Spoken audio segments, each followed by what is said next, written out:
బాహుబలి నా ఆత్మపుత్రుడు. తను పుట్టినప్పుడు తన కోసం ఆ శివుడు తలపెట్టిన గమ్యం ఏమిటో నాకు తెలియలేదు.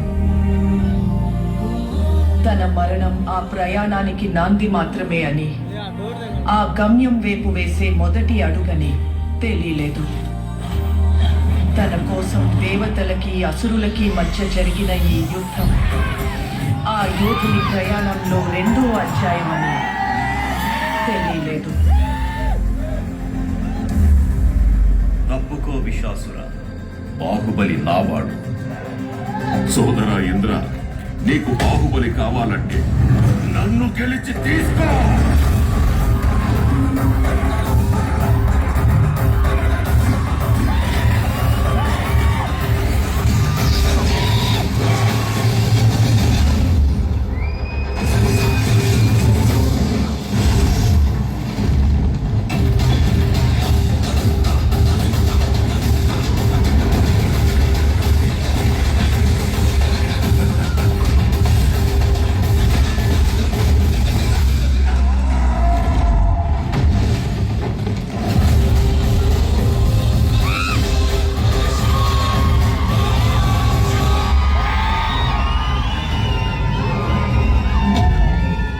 బాహుబలిని ఎవరు కాపాడతారు ఇప్పుడు?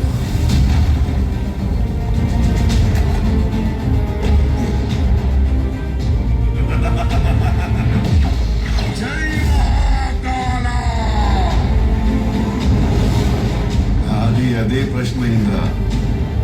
ఇప్పుడు నేనెవరు కాపాడతారా?